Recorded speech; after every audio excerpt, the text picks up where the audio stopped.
In behalf of our good lady MV Erhan, officers, engineers, and crew, Merry Christmas and fruitful New Year. Happy Holidays! Alam nyo ba na sa bawat ngiti ng mga seaman ay may nakatagong bigati? Palaging masasaya at good vibes lang kasi ang kanilang pinapakita.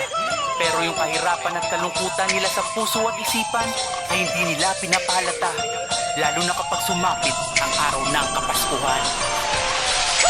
Sobrang napakalungkot magdiwang ng Pasko, lalo na kapag seaman nakasampa sa barko. Sobrang napakalungkot magdiwang ng Pasko, lalo pag malayo sa mahal sa buhay mo. Pasko na naman sa gitna ng karagatan, habang nasa barko mag-isang nagdiriwang, sabik na magkasignal upang matawagan mga mahal sa buhay na kanyang naiwan. Tatok kalawang tapos mamimintura, dun sa kubierta magsilbing Noche Buena.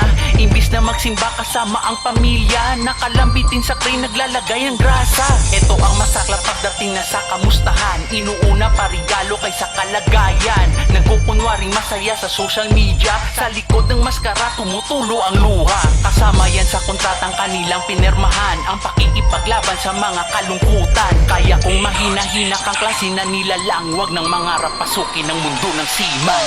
Sobrang napakalungkot magdiwang ng Pasko, lalo na kapag seaman nakasampa sa barko.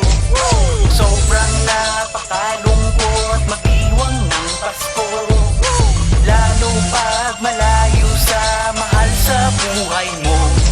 Maligayang Pasko mga seaman dirigma, nakahandang magdusa para sa pamilya. Kapag may trabaho sa barko walang Pasko-Pasko, lalo na pag may operasyon sila sa puerto. Alam nyo ba bawat seaman na nagpapasko sa barko, pag pumasok sa kabina umiiyak ng pasikreto. Ito pa ang pinakamasakit sa damdamin, pera unang hihingiin imbis sila'y kamustahin. Alam nyo na ba ang kasabihan ng bawat marino, bahala na wala kami, importante ay kayo. Kaya bigyan halaga kanilang mga pagsisikap, sila ang naghihirap para sa inyong pangarap. Akala ng iba ay hayang pagiging seaman, bugbog ang katawan lalong lalo na ang isipan. Sa simpleng pagbati sa kanila ng Merry Christmas, pinakamagandang regalong walang katumbas.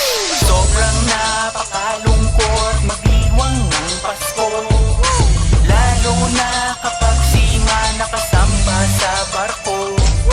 Sobrang napakalungkot magdiwang ng Pasko, lalo pag malayo sa mahal sa buhay mo. Sobrang napakalungkot magdiwang ng Pasko, lalo na kapag seaman nakasampa sa barko. Sobrang napakalungkot magdiwang ng Pasko, lalo pag malayo sa mahal sa buhay mo.